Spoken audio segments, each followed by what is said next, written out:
Nikola Tesla was, shall we say, an interesting human.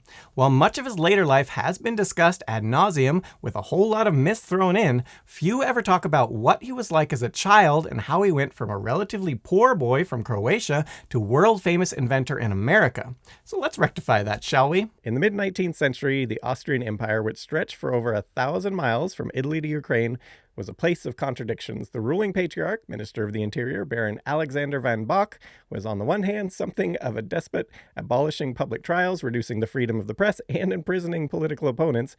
Conversely, his rule also saw the relaxing of economic laws, the demise of internal customs duties, and peasants freed from their feudal obligations. It was during this time, in the small village of Smiljan. Yeah. What do you think? Is that how it's Smiljan. pronounced? Okay. Cool. Situated within the empire's military frontier, now modern-day Croatia, that Nikola Tesla was born on July 9th or the 10th, with the confusion being that it was around midnight. And this was in 1856, the fourth of 5 children. Tesla's father, Milutin, was a priest, and the family soon moved to nearby Gospić, where his parish was located. And from the beginning, Tesla was seemingly a rather brilliant child, though his father actually discouraged scientific academic pursuit. He was hoping Tesla would be a priest himself someday, and quite doggedly stuck to this point, as we'll get to some stories later on. And even Tesla claims that his father restricted his study, which was also partially attributed to the death of his apparently just as brilliant older brother Dane, back when Tesla was just 5 years old. And so Tesla writes of his brother and this event, "In the first place, I had a brother who was gifted to an extraordinary degree, one of those rare phenomena of mentality which biological investigation has failed to explain. His premature death left my parents disconsolate. We owned a horse which had been presented to us by a dear friend. It was a magnificent animal of Arabian breed, possessed of an almost inhuman intelligence, and was cared for and petted by the whole family, having on one occasion saved my father's life under remarkable circumstances." Tesla often uses these sort of like, everything's remarkable, everything's amazing. Wonder if that horse could count like Clever Hans, if you've heard that story. Yeah. And he doesn't go on what was the remarkable circumstances. But either way, this horse was responsible for my brother's injuries from which he died. I witnessed the tragic scene, and although 56 years have elapsed since, my visual impression of it has lost none of its force. The recollection of its attainments made every effort of mine seem dull in comparison. Anything I did that was creditable merely caused my parents to feel their loss more keenly. So I grew up with little confidence in myself, but I was far from being considered a stupid boy, if I am to judge from an incident of which I have still a strong remembrance. One day, the alderman was passing through a street where I was at play and with other boys. The oldest of these, a venerable gentleman, a wealthy citizen, paused to give a silver piece to each of us.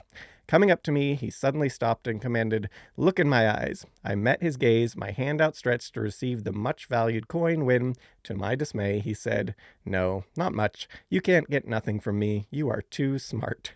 Oh, it was also in his youth that Tesla first became interested in electricity, noting, while petting his cat on a dry winter night, "As I stroked Macaque's back, I saw a miracle that made me speechless with amazement. Macaque's back was a sheet of light, and my hand produced a shower of sparks loud enough to be heard all over the house." His father then told him, "Well, this is nothing but electricity, the same thing you see through the trees in a storm." Tesla's reply was allegedly, "Is nature a gigantic cat? If so, who strokes its back? It can only be God." Always cats. Another core facet of Tesla's personality, deriving from his youth, that is important to point out, was his obsession with working hard and efficiency and complete disregard for sleep, which he attributed to his mother, noting of her, "She worked regularly from 4 o'clock in the morning till 11 in the evening, from 4 to breakfast time, 6 a.m., while others slumbered. I never closed my eyes, but watched my mother with intense pleasure as she attended quickly, sometimes running to her many self-imposed duties. She directed the servants to take care of all our domestic animals. She milked the cows. She performed all sorts of labor unassisted, set the table, prepared breakfast for the whole household. Only when it was ready to be served did the rest of the family get up. After breakfast, everybody followed my mother's inspiring example. All did their work diligently, liked it, and so achieved a measure of contentment." Tesla also credits his mother for his genius, noting, "I must trace to my mother's influence whatever inventiveness I possess. The training she gave me must have been helpful. It comprised all sorts of exercises, as guessing one another's thoughts, discovering the defects of some form of expression, repeating long sentences, or performing mental calculations. These daily lessons were intended to strengthen memory and reason, and especially to develop the critical sense, and were undoubtedly very beneficial." Going back to his mother's own brilliance, he states, "My mother was an inventor of the first order mortar and wood, I believe, have achieved great things had she not been so remote from modern life and its multifold opportunities. She invented and constructed all kinds of tools and devices and wove the finest designs from thread which was spun by her. She even planted the seeds, raised the plants, and separated the fibers herself. She worked I have no idea what that word is. She worked from break of day till late at night, and most of the wearing appeal and furnishings of the home were the product of her hands. I'm going to guess, sorry, you can start over. I'm guessing indefatigably. Yes, indefatigably. She worked indefatigably from break of day till late at night, and most of the wearing apparel and furnishing of the home was the product of her hands. When she was past 60, her fingers were still nimble enough to tie 3 knots in an eyelash. Did you just have that word on you just came up with it? You didn't have the script or nothing? I guess the amazing. Context. That's amazing. I've never heard that word There were before, a number of British warships named HMS Indefatigable. So it's at this point we're going to talk about Tesla's visions and, what might have caused that. First, to describe them, he states, "In my boyhood, I suffered from a peculiar affliction due to the appearance of images, often accompanied by strong flashes of light, which marred the sight of real objects and interfered with my thought and action. They were pictures of things and scenes which I had rarely seen, never of those I imagined. When a word was spoken to me, the image of the object it designated would present itself vividly to my vision, and sometimes I was quite unable to distinguish whether what I saw was tangible or not. This caused me great discomfort and anxiety. None of the students of psychology or physiology whom I have consulted could ever explain satisfactorily these phenomena." They seem you know what that sounds like? Synesthesia. So synesthesia is when you see you see notes, like musical notes as colors or things like that. That just sounds like really, really strong synesthesia, or maybe absent seizures. Because I was talking before, but it might have been migraines, but it also could have been that's the aura of an oncoming seizure, but not like a tonic-clonic seizure, like a grand mal seizure where you convulse. But you can also have absent seizures where you just zone out. So it might have been something like that. Well, yeah, and it would seem it ran in his family, according to him. Like his older brother who had died had that before as well. It's kind of fascinating, especially the extent they seem to have happened, and that's probably makes sense. And then also it's possible like the sleep deprivation, like if he was being honest about, like later he says something like he only slept a couple hours a night typically, which was that would definitely do it. But also there were some quotes from people later in his life when he was at the hotels and stuff that also noted they would come in to clean and stuff like that, and he would just be standing there like in a trance and not seem to acknowledge they were there at all. Which sounds like an absent seizure. Yeah, so something like that. But yeah, so he goes on, "They seem to have been unique, although I was probably predisposed as I know that my brother experienced a similar trouble. The theory I have formulated is that the images were the result of a reflex action from the brain on the retina under great excitation. They certainly were not hallucinations, such as are produced in diseased and anguished minds, for in other respects I was normal and composed." Debatable. It's like that's like almost an ancient Greek understanding of how vision works. And like I believe there have been court cases where people said, "Oh, well, somebody hit me in the back of the head and I saw a big flash of light and that illuminated the suspect and that's how I can identify him." They had to bring in a neurologist to say, "No, that's not how that works. Like when you get hit in the head, it directly stimulates your visual cortex. It doesn't actually produce light in real life. Like that light is entirely in your head. You could not have seen the suspect more clearly by being hit over the head." Yeah, and I think later on Tesla tried to come up with some sort of invention to project his thoughts through his retina onto. It's a very old-fashioned way of looking at vision. But again, at the time, like you look at some of the weirder ideas people had at the time, but you have to put it in context. Like they just discovered radio waves and X-rays and cosmic rays and all of these invisible sources of energy. No wonder like spiritualism really took off like following the First World War, not only because, there were lots of soldiers who had died and their families were desperate to contact them, but also because there had been so many of these scientific discoveries. Like it made perfect sense if you just went through everything. It's like, okay, well, maybe we can communicate with the dead. Maybe there is another realm that we can't see that we can communicate with using various means. Maybe, mediums are like antennas tapping into these, like in the context of the time, not that crazy considering everything else that had been discovered. Yeah, totally. So then he says, to give an idea of my distress, suppose that I had witnessed a funeral or some, well, speaking of spiritualism, suppose that I had witnessed a funeral or some such nerve-wracking spectacle, then inevitably, in the stillness of a night, a vivid picture of the scene would thrust itself before my eyes and persist despite all my efforts to banish it. Sometimes it would even remain fixed in space, though I pushed my hand through it. If my explanation is correct, it should be able to project on a screen the image of any object one conceives and make it visible. Such an advance would revolutionize all human relations. I am convinced that this wonder can and will be accomplished in time to come. I may add that I have devoted much thought to the solution of the problem. And we'll get into that in his the next episode where we talk about all the things he invented and stuff like that. Like that goes into, what you're able to picture in your mind's eye. There's different gradations. Like some people, they read a book, they can't picture anything at all. Other people see it as if it's right there. So that part of it where he's like, oh, if I imagine something, it's as if it's right there. That's not too weird. Like, there's different degrees to which you can visualize ideas, and some people are really good at it. Some people can't do it at all. Yeah, I was watching something the other day where some people, as you say, they don't visualize anything in their brain, and then other people, that is just what it is. They don't really think in word sentences and thoughts, which was kind of blowing my mind. I don't know, how do you just think in images? Like, that's weird. I do both. And I like a story my parents love telling is when I was in kindergarten, I would actually like draw things in the air, and I remember I would see them, like they would hang there in midair as if they were real. That ability crazy. has gotten weaker and weaker as I've gotten older, but I daydream quite vividly, and I can see things very clearly. Not clearly enough to like, imagine something and draw it as if it's right in front of me, but clearly enough, it does help. So it's again, it varies from person to person. But I imagine that would definitely help in like your former career as an engineer, or as Tesla talks about, like to visualize that. Yeah, that's pretty cool. And then one person I saw on this said they switched. Like at one point in their life, they were almost all visual, and then they switched to more just thinking in, sentences and talking and that sort of thing, which is just fascinating, like how that works.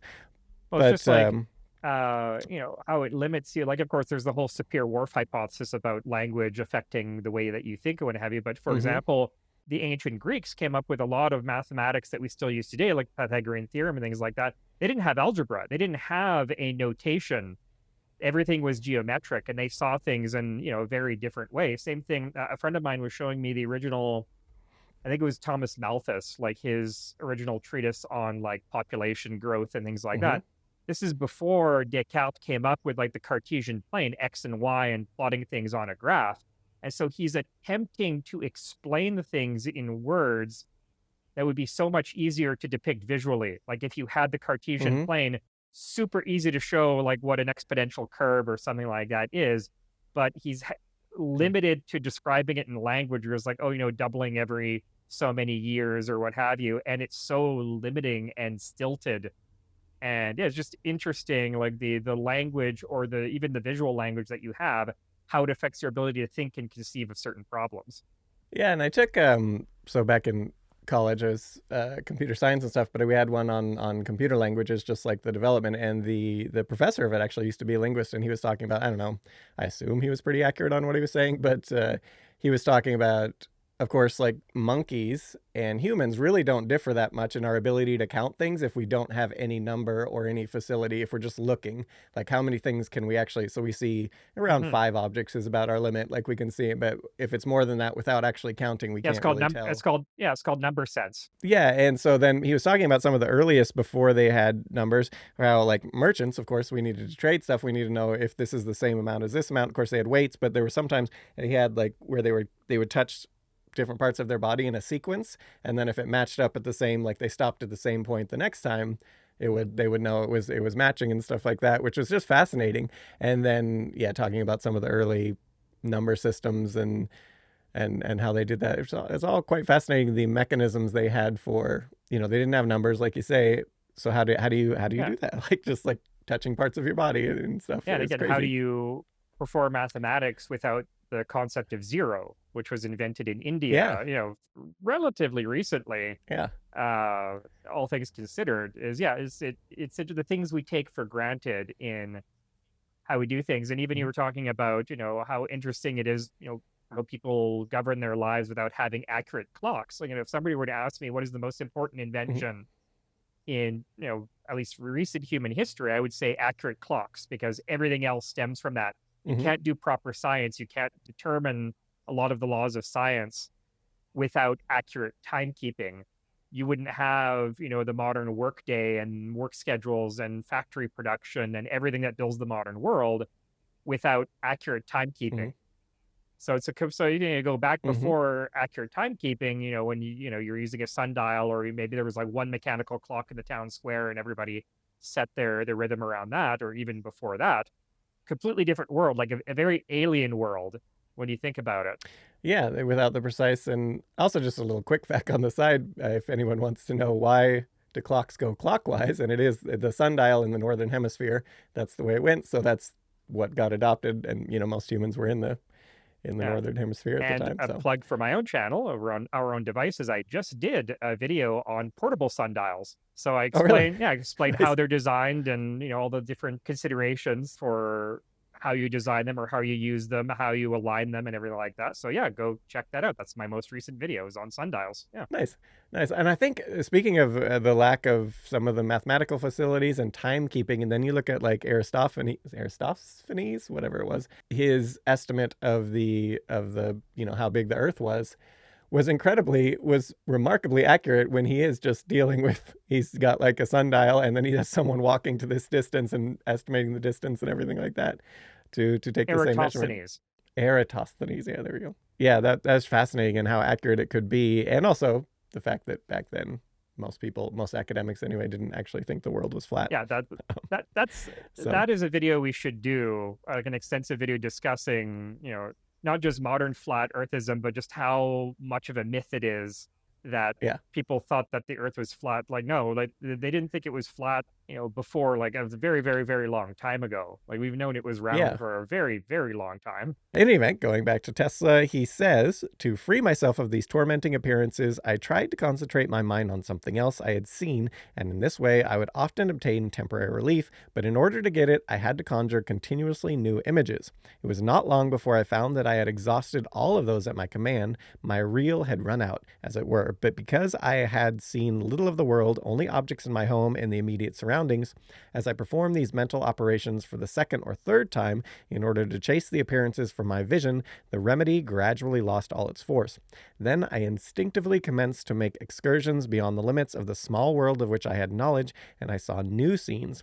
These were at first very blurred and indistinct, and would flit away when I tried to concentrate my attention upon them, but by and by I succeeded in fixing them. They gained in strength and distinctiveness, and finally assumed the concreteness of real things. I soon discovered that my best comfort was attained if I simply went on in my vision farther and farther, getting new impressions all the time, and so I began to travel, of course, in my mind, every night and sometimes during the day when alone. I would start on my journeys, see new places, cities, and countries, live there, meet people, and make friendships and acquaintances, and, however unbelievable, it is a fact that they were just as dear to me as those in actual life, and not a bit less intense in their manifestations. He had a good imagination, seemingly. And again, I do wonder, since you're talking about him maybe zoning out and micro-napping, I'm wondering if he was able to lucid dream as well, like where he was accidentally slipping himself into a lucid dream, because this is all psychoanalyzing way after the fact, but it's interesting. There's a whole bunch of different things that it could be. If he's being honest, which presumably about his only a couple hours of sleep a night, he would need more, like, just for his health. So he might have these like micro naps where he's sort of like half asleep, half awake, and maybe thinking about something, and then his thoughts drift and he goes on these journeys, so to speak, that he's, lucid dreaming. And not necessarily. There are people who only need a couple of hours sleep, like 8 hours is the average, but there are people who can do with far less, and it's genetic, I think. And it's just sort of like how there are, it's an evolutionary advantage to have people who, for example, are night owls versus morning people, because it sort of covers the entire day. So they're the same thing. There are people who require very little sleep. I think there's one specific gene that flips that on. I'd have to look into it. But no, it's perfectly conceivable. A lot of famous people, only needed a couple of hours, and that's how they were able to be so productive. So not that all that unusual. It would dovetail a little bit to his claiming that his mother also rarely slept, so might be a genetic thing there. He would further state this ability was key for his scientific advancement, as it allowed him to picture new devices extremely vividly in his mind, as well as create and test them until they worked, thus ensuring whatever he made would work the first time exactly as it had in his head. He states of this, I needed no models, drawing, or experiments. I could picture them all as real in my mind. Thus, I have been led unconsciously to evolve what I consider a new method of materializing inventive concepts and ideas, which is radically opposed to the purely experimental and is, in my opinion, ever so much more expeditious and efficient. The moment one constructs a device to carry into practice a crude idea, he finds himself unavoidably engrossed with the details and defects of the apparatus. As he goes on improving and reconstructing, his force of concentration diminishes and he loses sight of the great underlying principle. Results may be obtained, but always at the sacrifice of quality. My method is different. I do not rush into actual work. When I get an idea, I start at once building it up in my imagination. I change the construction, make improvements, and operate the device in my mind. It is absolutely immaterial to me whether I run my turbine in thought or test it in my shop. I even note if it is out of balance. There is no difference whatever. The results are the same. In this way, I am able to rapidly develop and perfect a conception without touching anything. When I have gone so far as to embody in the invention every possible improvement I can think of and see no fault anywhere, I put it into concrete form, this final product of my brain. Invariably, my device works as I conceived that it should, and the experiment comes out exactly as I planned it. In 20 years, there has not been a single exception. Why should it be otherwise? Yeah, and this is where a healthy dose of skepticism is in order, because as we discussed in the previous video, especially with his polyphase motor, he did conduct experiments. He did build prototypes, and a lot of them did not work. And it took forever for him to get them to work. It's a very dubious claim, and especially like I've, very briefly when I was studying engineering, there was a whole course on AC power systems, and in order to work with alternating current, you need to understand like Laplace transforms, a lot of very complicated mathematics. It's very difficult to do in your head. I'm sure some people can do it, but for stuff to actually work properly, I don't see him being able to build out these systems. Like maybe the general concept itself to do some calculation. So yeah, I'm very, very skeptical about that claim. And like I said, he kept on making claims about things that he claimed to have done and then never showed a working prototype throughout his entire career. So well, and that's where this more than anything, I think, led him astray in so much of his work in life, where if he had gone to experimentation a little actual, he would have and actually watched and said, oh, well, that doesn't work at all the way I thought it did, and maybe I'm not quite thinking about this right. Or again, collaborated with people who had more knowledge and been more interested in the actual scientific developments of the day, rather than saying, oh no, I figured this out years ago, I have the correct idea on this, and then just completely ignoring everybody else's advice. So again, it's like you talked about in our past video, is either the lone inventor who doesn't consult with anybody and has all the answers on his own. Doesn't exist, has never existed, will never exist. Exactly. And that's also interesting to think about, because people often say like, oh, if Einstein hadn't existed, or if Tesla or Edison or these people hadn't existed, we would have lost this. And it's like, no, it probably just would have been someone else around approximately the same period, would have figured, because there was always multiple people working on these same things, and everyone was kind of close to solutions, because it's just the state of knowledge had reached that point where, it started to become a possibility, or more obvious to a lot of people where it was going. I'm trying to remember, there's a historian who talks about those sorts of like locus points. I don't think it's quite like yes, it's a paradigm shift, but there are these points in history where, it was inevitable that somebody would come up with that. Like, for example, like the invention of the telephone was one of those locus points where there were so many people who come up with the same idea at the same time that, again, it was, I think, talked about this in the last episode. Alexander Graham Bell just happened to be the first of the patent office and the person who marketed it best, right? Development of the atomic bomb. Like, I remember reading something earlier. Well, it was the introduction to, I think it was Richard Rhodes's book, The Making of the Atomic Bomb, where he says, people argue, oh, if Leo Szilard or Enrico Fermi or whoever had died at a certain point, we wouldn't have nuclear weapons. Like, no, there were so many people who were converging onto this idea that it was basically inevitable. Like maybe it would have happened a couple of years later, but it would have happened at some point, whether it would have been in the United States or in the Soviet Union or somewhere, it would have happened. There was nothing to stop that. So yeah, there are good ideas don't just come from one place. Good ideas, there are a lot of smart people in the world. Well, and I was trying to think if there's an exception to this. Like, is there anything that it's like, no, that person just came up with something that was just so out of left field for the time? And I couldn't think. Like, even you go back to like calculus and like these sorts of things, and it's like, no, there were other people kind of with similar ideas. Like calculus, of course, the famous one is Newton and Leibniz. But a few years ago, there was a really good documentary on Nova about it. They found one of the lost books of Archimedes, where it was a palimpsest, where like it was this book that Archimedes had written. It was a copy that was made, hundreds of years later. It had been like cut in half. The vellum had been scraped down, and it had been used for religious texts. And somebody found this in a flea market in Istanbul.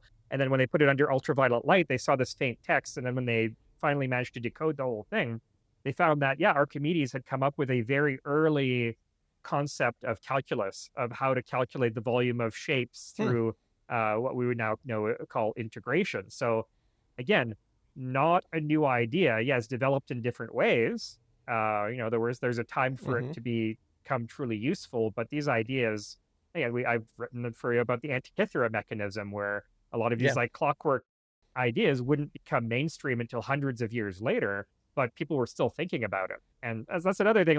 Like when we talk about the ancient world, people assume that people in the ancient world weren't as smart as we are today. It's like, no, they hadn't discovered as many things. They were limited in their knowledge and some of their tools, but again, Eratosthenes or some of the things Archimedes came up with, or Hero of Alexandria, these people were just as smart as we were. They had just the same ability to think as we do today. Yeah, and when you look at those people, it's also, those are some of the examples some people might point to, is like this person, came up with this cool thing, and we have no record of anybody else doing something like that. It's like, yeah, but that's just because it was 3,000 years ago. I'm sure tons of people were doing the same thing. It was just we know about this and we one. don't have records of a lot of things that happened back there.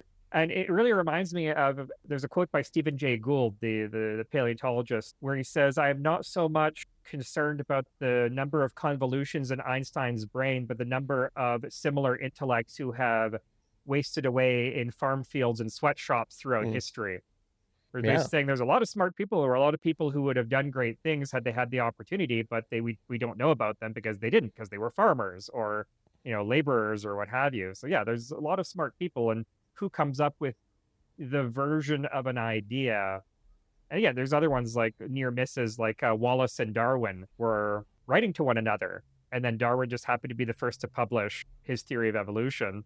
And Wallace gets left behind in history. It's like, that's just how it works. These ideas are never just from one single source. And so going back to Tesla, and he was seemingly a very hard worker, and so at university, he notes his professors actually were concerned about his sleep habits and his sort of work habits there. And he states, "During the whole first year, I regularly started my work at 3 o'clock in the morning and continued until 11 at night. No Sundays or holidays accepted. As most of my fellow students took thinks easily, naturally enough, I eclipsed all records. In the course of that year, I put through 9 exams, and the professors thought I deserved more than the highest qualifications. Armed with their flattering certificates, I went home for a short rest, expecting a triumph, and was mortified when my father made light of these hard-won honors. That almost killed my ambition. But later, after he had died, I was pained to find a package of letters which the professors had written him to the effect that unless he took me away from the institution, I would be killed through overwork." And he did have these periods. There's several periods of his life where he did seem to, like, his brain, his body was just like too much, and he'd have these exhausted periods where he couldn't even, he described some of them, which we'll probably get into here. I can't remember if it's in this one or the next one, but where he just collapses. He can't even stand up, and for a while, and it seems to just be like pure 100%. He's exhausted himself, and then he recoups, and then he starts again. And speaking of his academic works at the time, he states, I had a veritable mania for finishing whatever I began, which often got me into difficulties. On one occasion, I started to read the works of Voltaire when I learned, to my dismay, that there were close to 100 large volumes in small print, which that monster had written while drinking 72 cups of black coffee per diem. It had to be done, but when I laid aside the last book, I was very glad and said, nevermore. That was also maybe showing some of the first signs of OCD that he definitely had later in life. Well, yeah, like I think OCD, just like schizophrenia, I think it starts showing up adolescence, early adulthood, I think. Mm-hmm. I can't quite remember, but Mm-hmm. yeah, that starts showing up around that time. And then going back to his father, allegedly not wanting him to pursue academia, he states, "My father had a large library, and whenever I could manage, I tried to satisfy my passion for reading. He did not permit it and would fly into a rage when he caught me in the act. He hid the candles when he found that I was reading in secret. He did not want me to spoil my eyes. But I obtained tallow, made the wicking, and cast the sticks into tin forms, and every night I would bush the keyhole and the cracks and read, often till dawn, when all others slept and my mother started on her arduous daily tasks." It was during this reading that he claims he became a master of himself and his impulses, noting, "On one occasion, I came across a novel entitled Abafi, the Son of Abba, a Serbian translation of a well-known Hungarian writer, Josica. This work somehow awakened my dormant powers of will, and I began to practice self-control. At first, my resolutions faded like snow in April, but in a little while I conquered my weaknesses and felt a pleasure I never knew before, that of doing as I willed. In the course of time, this vigorous mental exercise became second nature. At the outset, my wishes had to be subdued, but gradually desire and will grew to be identical. After years of such discipline, I gained so complete a mastery over myself that I toyed with the passions which have meant destruction to some of the strongest men. At certain age, I contracted a mania for gambling, which greatly worried my parents. To sit down to a game of cards was for me the quintessence of pleasure. My father led an exemplary life and could not excuse the senseless waste of time and money in which I indulged. I had a strong resolve, but my philosophy was bad. I would say to him, I can stop whenever I please, but is it worthwhile to give up that which I would purchase with the joys of paradise? On frequent occasions, he gave vent to his anger and contempt, but my mother was different. She understood the character of men and knew that one's salvation could only be brought about through its own efforts. One afternoon, I remember, when I had lost all my money and was craving for a game, she came to me with a roll of bills and said, "Go and enjoy yourself. The sooner you lose all we possess, the better it will be. I know that you will get over it." She was right. I conquered my passion then and there, and only regretted that it had not been 100 times as strong. I had not only vanquished, but tore it from my heart so as not to leave even a trace of desire. Ever since that time, I have been as indifferent to any form of gambling as to picking teeth. During another period, I smoked excessively, threatening to ruin my health. Then my will asserted itself, and I not only stopped, but destroyed all inclination. Long ago, I suffered from heart trouble until I discovered that it was due to the innocent cup of coffee I consumed every morning. I discontinued it once, though I confess it was not an easy task. In this way, I checked and bridled other habits and passions and have not only preserved my life, but derived an immense amount of satisfaction from what most men would consider privation and sacrifice. When he imagines the alternate history where he just became a professional gambler. Yeah, right. And it also is you look at so much of his later life and you can see the seeds of the issues he was going to, like in his inventions, like thinking he could just do it all in his head, even though obviously that wasn't how he actually did it. But even so, having that sort of core belief he seemed to have.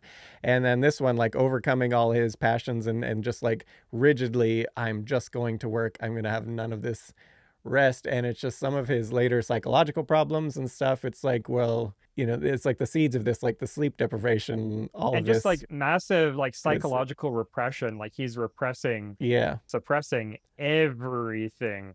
Yeah, but wonder if he ever crossed paths with Freud. It was the same time period.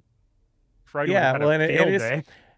It's almost like that, like Brunoing, like Bruno from the Disney movie, but it's like where he isolates himself so much. I mean, he did have like dinners and stuff, but this like extreme isolation, this extreme sleep deprivation, just focusing on his work and nothing else. And other than feeding the pigeons and stuff, and it's like, yeah, that would crack anybody eventually. But yeah, I'm just imagining now Nikola Tesla as just like this weird, Croatian card sharp or Serbian card sharp, just traveling through all the casinos of Europe, Yeah. Smoking up, smoking out like a chimney. He also notes, overcoming such impulses, he was lucky to make it to adulthood, stating he was, to quote, rendered by illness a hopeless physical wreck and given up by physicians. More than this, through ignorance and lightheartedness, I got into all sorts of difficulties, dangers, and scrapes from which I extricated myself as by enchantment. I was almost drowned a dozen times, was nearly boiled alive, and just missed being cremated. See, he should elaborate on this. Like, how? Well, but yeah, that's the thing. Like when you read like what he wrote about his life, like a lot of it is so just absurd and matter of fact. It's like, okay, it must have happened, but at the same time, you start to wonder because you write about these things later on, whether he just got the sense of what reporters like to hear. Because a lot of the times, like he leaves out the best part. Yeah, it's always like leave him wanting more. Like it's almost like measured in terms of like what he'll talk about and then where he'll let it drop, just so that his audience will be curious. Well, and he definitely exaggerates a lot, and that eventually started to, at least the professionals, the actual academics and stuff, started to be like, he's just saying everything's amazing, everything's going to be world changing, and it's like, let's just ignore him. And yeah, that was definitely a pattern where everything is, like almost being like when he's talking about he just missed being cremated. Was he actually maybe just like got burned a little bit or something and he's just exaggerating? Or was this like just some false memories of his childhood that he's just, run with in his head? He said, I was entombed, lost, and frozen. I had a hairbreadth escapes from mad dogs, hogs, and other wild animals. I passed through dreadful diseases and met with all kinds of odd mishaps, and that I am hale and hearty today seems like a miracle. But as I recall these incidents to my life, I feel convinced that my preservation was not altogether accidental. So he elaborates. An inventor's endeavor is essentially life-saving. Whether he harnesses forces, improves devices, or provides new comforts and conveniences, he is adding to the safety of our existence. He is also better qualified than the average individual to protect himself in peril, for he is observant and resourceful. If I had no other evidence that I was, in a measure, possessed of such qualities, I would find it in these personal experiences. So... not just a genius, able to construct devices in his head that would always work perfectly, able to survive fantastical scenarios thanks to his intellect, and in complete control of all his impulses, he also states he was incredible with a bow and arrow, and a sling, noting, my arrows when shot disappeared from sight and at close range traverse a plank of pine 1 inch thick. Through the continuous tightening of the bows, I had developed skin on my stomach very much like that of a crocodile, and I am often wondering whether it is due to this exercise that I am able even now to digest cobblestones. What? I don't know. Yeah. But I mean, there's some truth to that. So if you ever go to Portsmouth Historic Dockyard in England and you visit the Mary Rose Museum, so the Mary Rose was a ship that was built under during the reign of King Henry VIII, where on its maiden voyage, caught a gust of wind and sank in the Solent, sort of like the Vasa in Sweden. This happened a lot with these sailing ships, so they made them really top heavy and they just blew over. Yeah. But anyways, they found one of the skeletons of the archers that would have been on board, and you can tell he's an archer because all of the bones around his right shoulder blade are all fused together, because archers, longbowmen, would train from a very early age, and as their skeletons were developing as young boys, as they're continuously pulling on these bows, it would cause the bones in their shoulder to all to fuse together. So you can actually tell. So yeah, that sort of exercise can create that sort of like bodily modification, but I doubt that Tesla practiced archery that often from that early of an age where it would cause physical changes to him. There's a grain of truth there, but it sounds super weird.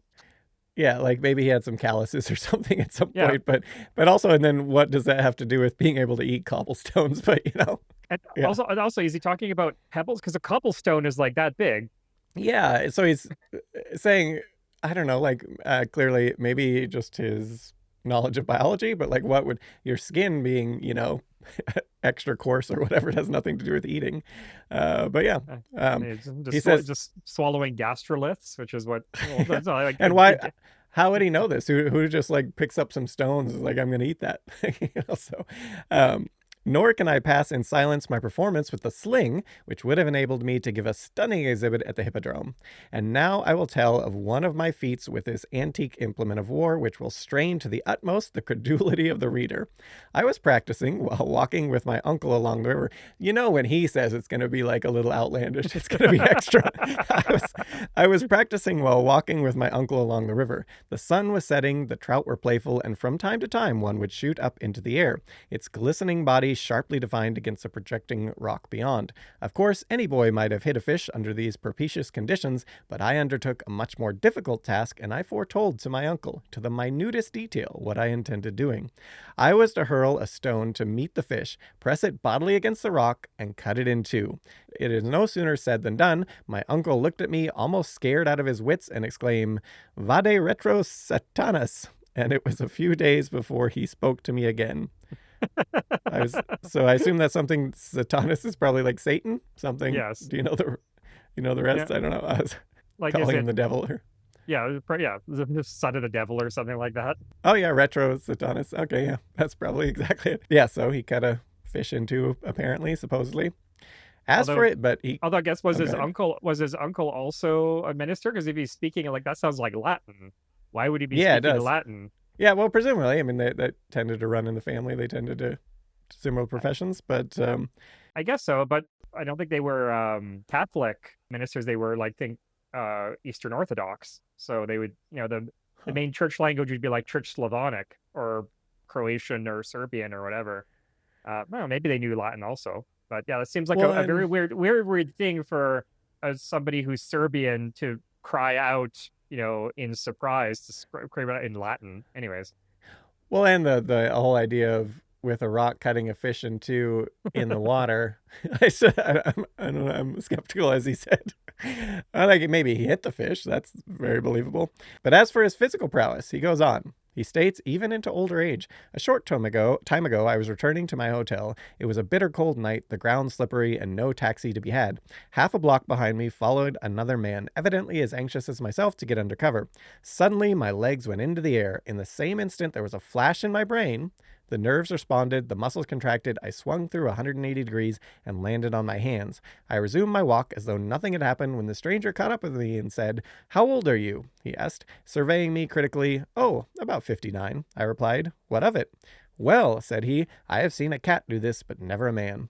About a month since I wanted to order new eyeglasses and went to an oculist who put me through the usual tests. He looked at me incredulous as I read off with ease the smallest prints at considerable distance. But when I told him that I was past 60, he gasped in astonishment. Friends of mine often remark that my suits fit me like gloves, but they do not know that all my clothing is made to measurements which were taken nearly 35 years ago and never changed. During this same period, my weight has not varied by 1 pound." That one, with as regular as he was with everything, I could see him being a person who just ate like the same things every day. He's very rigid on his schedule type of thing. As for his overall opinion of himself, he sums up, "We are all meat machines, and it happens that I am a much more sensitive machine than other people, and I receive impressions to which they are inert, and I can both understand and interpret these impressions. I am simply a finer automaton than others." It's also interesting, he sees of himself more of almost like a machine as well, and that seems to be what he was trying to go for. So, going back to his academics... I'm just imagining him as like Bender from Futurama. "See ya, meatbags." Yeah, right. So his father's stance, so how did he actually go to university when his father was so adamant that he said his father's stance changed thanks to Tesla nearly dying of cholera. He states, "I contracted the awful disease on the very day of my arrival, and although surviving the crisis, I was confined to bed for 9 months with scarcely any ability to move. My energy was completely exhausted, and for the second time I found myself at death's door. In one of the sinking spells, which was thought to be the last, my father rushed into the room. I still see his pallid face as he tried to cheer me in tones belying his assurance. 'Perhaps,' I said, 'I may get well if you will let me study engineering.' 'You will go to the best technical institution in the world,' he solemnly replied, and I knew that he meant it. I came to life like another Lazarus, to the utter amazement of everybody." Following his miraculous recovery, allegedly a pacifist, and on this one, I'm not quite buying. So he went into the hiding among the mountains in order to escape conscription into the empire's military, and he claims, a pacifist, and that's what people go with. But then he had no problem throughout his life developing things that he thought would have military application and things like that. So yeah, and just like a lot of people like say Hiram Maxim, where it's like, oh well, no, this thing will end war by making war unthinkable. It's like, no. that never works that way. Well, and these were often very smart people who were saying this, and it seems like I would say more either A, they want to believe that because they don't want to come to grips with the fact that they made this horrible weapon or whatever, or B, they're just sort of saying it to sort of recoup their image a little bit, like, no, I was convinced it was going to end wars, not that I knew I'd make a ton of money if I sold this weapon to the military or these sorts of things. Yeah, it's like, again, speaking of Hiram Maxim, one of the most infamous quotes in history, where he tried his hand at inventing all sorts of things, and somebody, like one of his friends, came up to him and said, there's money to be made in finding new ways to let those Europeans kill each other. And then he came up with the first modern machine gun. Yeah. So then in 1875, Nikola enrolled at the Imperial Royal Technical College in Graz, where he did very well initially. However, by his third year, for reasons that are still debated, he was struggling, and he left without graduating, leaving behind a rumor that he drowned in the Mur River. What he actually did was cross the border into Slovenia without telling anyone, not even his family, it appears, and took a job as a draftsman. However, ultimately Tesla was deported from Slovenia for failing to get a residence permit, and he is thus returned home just in time to see his father die a month later at the age of 60 in 1879. So Tesla, and if you read his autobiography, he brushes over this entire period, basically, simply vaguely alluding to the fact that realized that my parents had been making two great sacrifices on my account and resolved to relieve them of the burden by leaving school. 2 years after this, Tesla began working for a man named Tivadar Puskas at the Budapest Telephone Exchange in Hungary. Impressing his superiors, they soon promoted him to the position of chief engineer, where the young scientist made several improvements to their equipment. And there are a few noteworthy things about this time in Budapest that's significant to the point as to how they affected his life and work beyond. First, as mentioned before, he had these bouts of mental breakdowns. So he suffered from an occurrence of one of these, presumably owing to the extreme exhaustion. To give a taste of what these episodes were like for him, he states, "It was here that I suffered the complete breakdown of the nerves to which I have referred. What I experienced during that period of that illness surpasses all belief. My sight and hearing were always extraordinary. I could clearly discern objects in the distance when others saw no trace of them. Several times in my boyhood, I saved the houses of our neighbors from fire by hearing the faint crackling sounds which did not disturb their sleep and calling for help. In 1899, when I was past 40 and carrying on my experiments in Colorado, I could hear very distinctly thunderclaps at a distance of 550 miles. The limit of audition for my young assistants was scarcely more than 150 miles. My ear was thus over 13 times more sensitive. Yet at the time, I was, so to speak, stone deaf in comparison with the acuteness of my hearing while under the nervous strain. In Budapest, I could hear the ticking of a watch with 3 rooms between me and the timepiece. A fly alighted on a table in the room would cause a dull thud in my ear. A carriage passing at a distance of a few miles fairly shook my whole body. The whistle of a locomotive 20 or 30 miles away made the bench or chair on which I sat vibrate so strongly that the pain was unbearable. The ground under my feet trembled continuously. I had to support my bed on rubber cushions to get any rest at all. The roaring noises from near and far often produced the effects of spoken words which would have frightened me had I not been able to resolve them into their accidental components. The sun's rays, when periodically intercepted, would cause blows of such force on my brain that they would stun me." That one almost seems like an ocular migraine or something, where any source of light just piercing. Yeah, and let's not talk about this ever-beating heart of the man he killed under the floorboards. I had to summon all my willpower to pass under a bridge or other structures as I experienced a crushing pressure on the skull.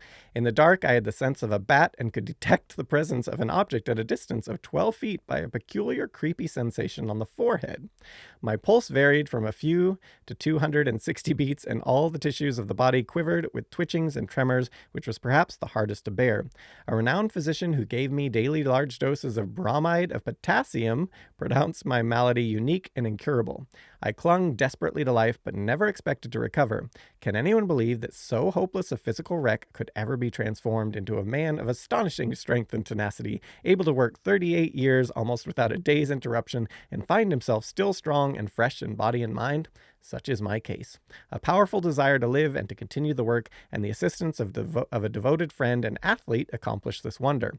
My health returned, and with it, my vigor of mind. So, it's interesting.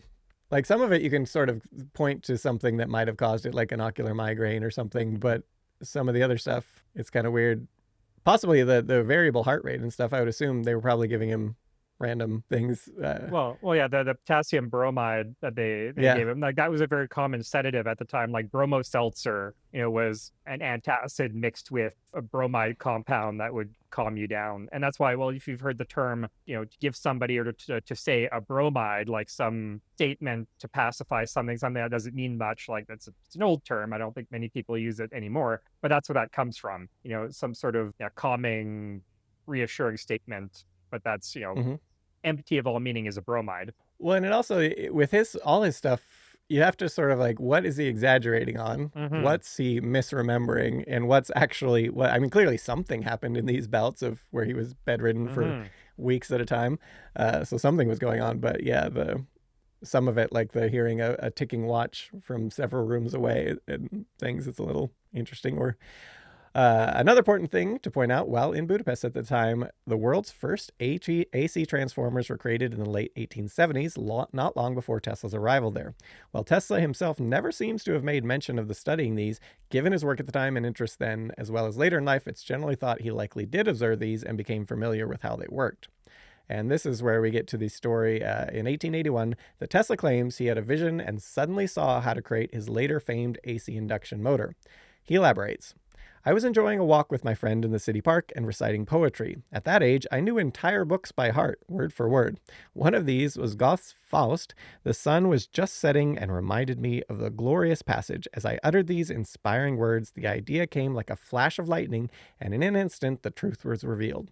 I drew with a stick on the sand the diagram shown 6 years later in my address before the American Institute of Electrical Engineers, and my companion understood them perfectly. The images I saw were wonderfully sharp and clear and had the solidity of metal in stone, so much so that I told him, see my motor here? Watch me reverse it. He goes on, the pieces of the apparatus I conceived were to me absolutely real and tangible in every detail, even to the minute marks and the signs of wear. I delighted in imagining the motors constantly running, for in this way they presented to mind's eye a more fascinating sight.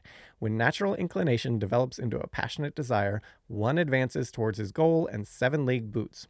In less than 2 months, I evolved virtually all the types of motors and modifications of the system which are now identified with my name. And that, while it would take him several years to actually make the motors I built there were exactly as I imagined them. I made no attempt to improve the design, but merely reproduced the pictures as they appeared in my vision, and the operation was always as I expected. That one's definitely not true. Yeah, no. I was wondering, because you look back, as we discussed in the last episode, where it was a few years before, or I can't remember, the Italian scientist, academic, had published, basically, if you look at the patents, which in the last episode I put both of them side by side up on the screen, it looks exactly the same. And so Tesla had this pattern of saying, he invented something before someone else, and he would say, oh, well, I thought it up, and he would explain in detail when he thought it up. He would come up with the story. And so I kind of was wondering if maybe this story was one of those where it's like he needed some sort of way to say, I thought of this before he did. So some sort of origin story. And again, it sounds just like, it's the sort of thing that reporters and biographers love. It's the sort of very, very dramatic, like, oh, and I was reciting poetry and I thought of Goethe and the light came in and it suddenly came to me in a flash of inspiration. I drew it out. Like, it's a perfect movie scene. Yeah, whereas, it's possible he really was, because if he was looking at, it's possible, like, the AC transformers that were he was maybe looking into those, and then he's thinking about it, and that was maybe he really was thinking of a motor like this back then. But yeah, he exaggerates, or it's just his pattern. His patterns of doing that, where it's like someone comes up with something and then he's like, oh yeah, a few years ago I was, walking and I came up with something even better. And it was exactly, yeah. So trust me, Trust Yeah, me, bro. exactly. And yeah, normally I wouldn't be so skeptical on some of the stuff, but some of his outlandish claims and things, it's just a pattern, and it's like, yeah. But going back to his day job in 1882, his boss at the telephone exchange ultimately recommended Tesla for another job, this time in Paris, working for none other than the Continental Edison Company, installing indoor electric lighting across the city. Once again, Tesla impressed his employees by improving designs, and he began to be sent on troubleshooting missions to other Edison utilities. Next came a big step to the young engineer. Tesla's overseer, Charles Batchelor, one of Edison's chief lieutenants, was recalled to New York City and decided to invite Tesla to also make the trip at some point if he so chose. Of this journey and decision in it, Tesla would write of yet another place he was allegedly promised a large bonus that went unpaid. So that's referencing the last episode where we talked about the supposed promise of a bonus between him and when he worked for Edison. But for this one, he says, one of the administrators had promised me a liberal compensation in case I succeeded, as well as a fair consideration of the improvements I had made in their dynamos, and I hope to realize a substantial sum. There were 3 administrators whom I shall designate as A, B, and C for convenience. When I called on A, he told me that B had the say. This gentleman thought that only C would decide, and the latter was quite sure that A alone had the power to act. After several laps of this circulus vivius, it dawned upon me that my reward was a castle in Spain. The utter failure of my attempts to raise capital for development was another disappointment, and when Mr. Batchelor pressed me to go to America with a view of redesigning the Edison machines, I determined to try my fortunes in the land of the Golden Promise. But the chance was nearly missed. I liquefied my modest assets, secured accommodations, and found myself at the railroad station as the train was pulling out. At that moment, I discovered that my money and tickets were gone. What to do was the question. Hercules had plenty of time to deliberate, but I had to decide while running alongside the train, with opposite feelings surging in my brain like condenser oscillations. Resolve, helped by dexterity, won out in the nick of time, and upon passing through the usual experiences, as trivial as unpleasant, I managed to embark for New York with the remnants of my belongings, some poems and articles I had written, and a package of calculations relating to solutions of an unsolvable integral and to my flying machine. So he just casually, I got my thing. It's got an unsolvable integral that I figured out. But during the voyage, I sat most of the time at the stern of the ship, watching for an opportunity to save somebody from a watery grave, without the slightest thought of danger. Later, when I had absorbed some of the practical American sense, I shivered at the recollection and marveled at my former folly. So something interesting there, what I'm wondering, like the language that he uses where he says, oh, my reward was a castle in Spain. I'm wondering if that's a reference to the Spanish prisoner scam. Oh, what's that one? Well, so that was, I wrote a video for you on it a while ago. It's the ancestor of the Nigerian prince scam, where people would send letters out. Oh, yeah. Yeah, I remember. And say, I'm an exiled Spanish prince and I need money to break me out of jail and what have you. So I'm wondering if that's, sort of like today we say, oh, if you believe that, I have a bridge to sell you. Because there was a famous con artist who sold the Brooklyn Bridge. But at that point, the reference, I guess, would have been to the Spanish prisoner scam, or maybe it's another scam. But I found that rather interesting. Is there's like, oh, it was a castle in Spain. There's also in German, there's an idiom about like, oh, your dream house, or like your dreams coming true, which is Schloss am See, which is castle by the sea, where it's like, castle in the clouds, castle in the sky. Like, this is my dream. So yeah, interesting. I'm sorry, it has nothing to do with anything else we're talking about, but just I find it interesting, like period idioms that we don't use anymore.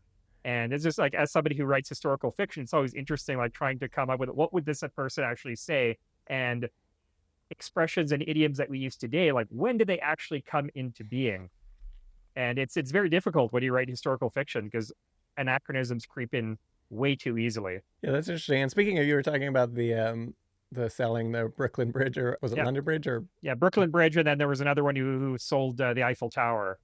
Yeah, that's what I was going to mention, the Eiffel Tower one, that guy. And he almost did it twice, but the second time the person got suspicious. But how bold is that? Not only to sell it the first time, but then to come back and do it again. But it kind of makes sense that he was able to do it, because for many, many years after the Eiffel Tower was built, people hated it. People absolutely hated it. They thought it was an eyesore. I can't remember which, I think it was a French artist. I can't remember who was, an artist or a writer. Maybe you can put it up on the screen when you figure out who it is, who would always eat in the restaurant in the Eiffel Tower every day, even though he absolutely hated it. And his friend asked him, like, why do you eat there if you hate it? He says, because it's the only place in Paris I can't see the damn thing. Nice. Yeah.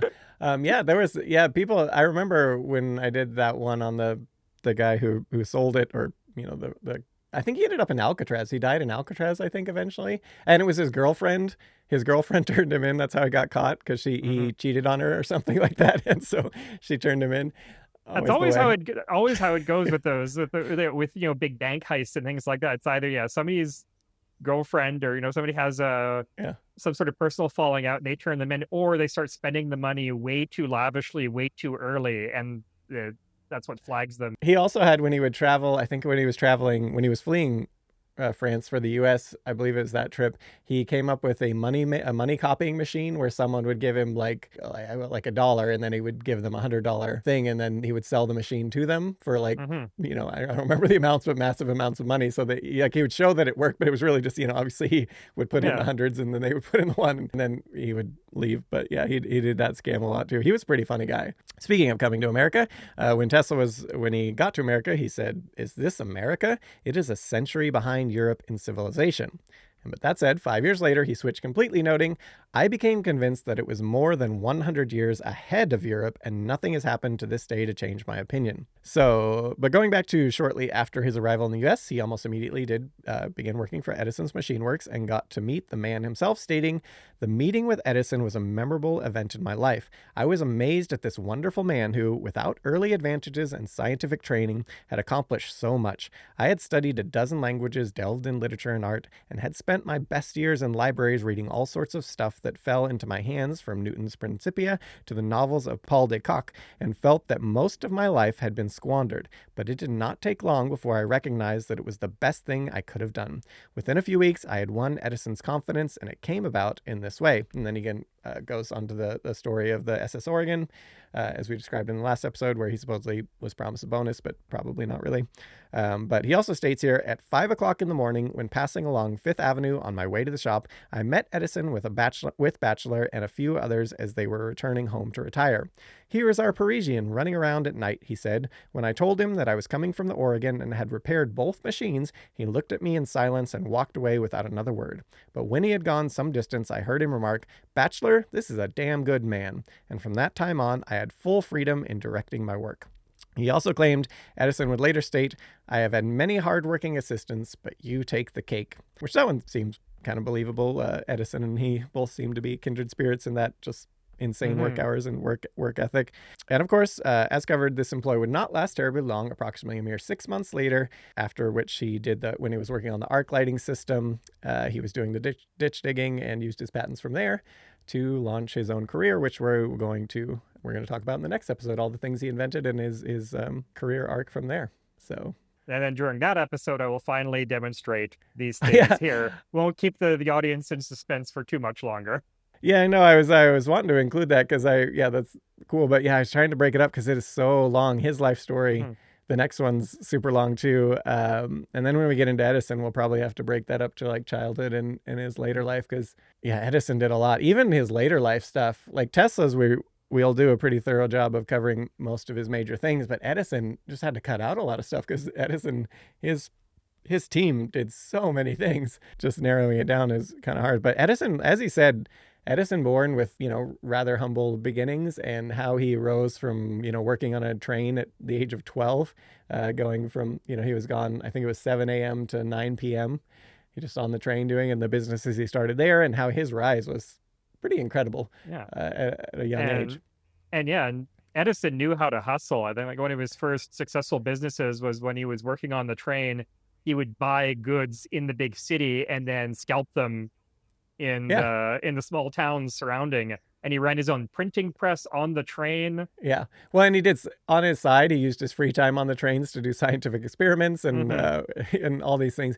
Yeah, his teenage years just put most people to shame. Even back in the day, like the stuff he accomplished in his teens was quite incredible. And and I sort of feel a kindred spirit with him, because when I was I don't know how many times I almost burned down my parents' potting shed doing chemical experiments when I was a teenager. That did remind me, because you've had stories in the past about like, oh yeah, when I was 13, I built this device or whatever it is. And it's like, oh yeah, it's kind of similar. Or the fact that you've made those Tesla coils and stuff. So yeah, stuff like that. He was, Edison, as much as Tesla's, I feel like his story, especially when you get into his later life, it gets real depressing. He was a brilliant man, and it's just like you can see these few things that if he just tweaked in his life could have had a very different path. You know, he started out very promising, and like if he'd just, you know, kept up with the science and these things, like could have been more noteworthy. Whereas Edison is the polar opposite. He's just an inspirational story from start to finish. And in certain cases where he sort of became famous in spite of himself, like his big claim to fame, like what really made him a household name was not the light bulb, it was the phonograph. But he was famous for it throughout this entire period where it only ever existed in laboratory form. Like people were like breaking down his door to speak to him, and he was famous all across the world. And people were talking about all the applications, and yet he kept on procrastinating on actually getting the thing commercialized. Like it was the original tinfoil version where he didn't even have wax or anything like that. And it did not work very well. It was in no way ready for the market, but then he just became this international celebrity over what, as it existed, was not that great of an accomplishment. Like later on, like as he marketed it, but he sort of became famous in spite of himself. Like he was great fame was thrust upon him that I wouldn't say he didn't deserve it. Maybe he didn't deserve it at that time or for that particular thing. Like he was very, very lucky. He arrived just at the right time, and people were just the right amount of interested in what he was doing for his fame to just explode. And then he just rode that wave for his entire life. Yeah, and he leveraged it. He was really savvy about leveraging that to fund other projects. But he even the ability to record sound and play it back, like you even think electricity is very visually like, whoa, that's crazy. Like Tesla leveraged the cool Tesla coil to heighten his fame and stuff, because it's just visually very amazing to see. But there was a sort of, people have seen lightning, people have seen static electricity, so it wasn't this whole other thing. Whereas it's hard to imagine when there's never been the ability to record sound, and all of a sudden he's got this device where you can say something and then play it back. Like that must have been mind-blowing to people. Oh yeah. And people, a lot of people were against it, I think, on religious grounds, because like, oh no, these are the voices of the dead. Like that's you're dabbling in the devil's domain and what have you. Like people were truly frightened by it.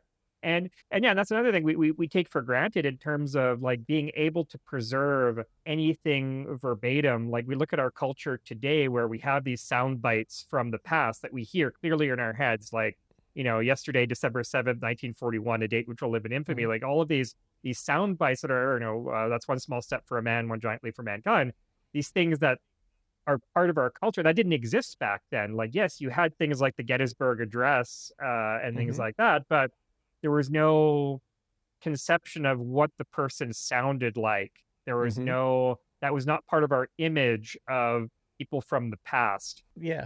They didn't really exist as like a whole person, because there were only indirect ways of translating what they did or what they said or even what they looked like before photographs and things like that. So yeah, that ability to have such a clear image or sound of past, is only 150 years old. That's wild. Insane to think about. And and with music too, the ability to, before that, if you wanted to hear music, someone had to play the music or sing, and now he could record it and play it back, and it's just kind of crazy. And even then, in the early days of recording, before they came up with the idea of cutting a master disc, the artist would have to record the song over and over and over again on different discs. Like they would just spend weeks and weeks singing the same song over and over again, and each one would be slightly different. So each recording was slightly different, because maybe it was at the end of the day and their voice was a little hoarse, or they got the tempo wrong, or what have you. It wasn't until quite a bit later that they came up with master discs. You make one recording and then all the other recordings are cut off of that master disc. And I think another cool one is before Edison, his phonograph, we do have some scientists doing some experiments with sound and measuring it, like they would write it on and some people now have actually taken, because we still have the copies of these things, and actually played the sound back. So those were actually the first. It wasn't played. They couldn't play that. The scientists weren't playing it back. They were just tracing the lines. Yeah. But now we can actually hear these voices from, I don't remember what the dates were exactly, but That's kind of crazy to think, because the person like sitting there talking to their little primitive microphone with no thought that this would be played back. It was just interesting to see the lines on the paper, and then now we can just play it back and we can hear their voice. Yeah, that was actually called a phonautograph. And Alexander Graham Bell built one famously out of a human ear. He got an, I think, from a he got an ear from a morgue or from a medical school, like where they were dissecting a corpse, and he said, "Hey, can I have the ear?" And it was the complete ear with all the little ear bones on the inside. And he had this mounted. It was a ghoulish looking instrument. He had this thing mounted on a stand with like a big trumpet, like a cone stuck into the ear. And then he attached a little piece of straw to one of the last of the ear bones. And then, he would speak into the ear and draw a piece of smoked glass across this little piece of straw, and it would. That's crazy. And you think if he's doing that experiment, someone must have done the same thing with an eye, which of course would have never worked, but someone must have pulled an eye out of a body and tried to hook it up to something and see if you could create an image from it. Or you're reminding me of I think somebody did. Oh, okay. I'll have to get back to you. You're sparking a memory where there was an inventor who did like use eyes in some sort of experiment, like maybe to build a camera or something like that. Yeah. But yeah, people were putting body parts into things.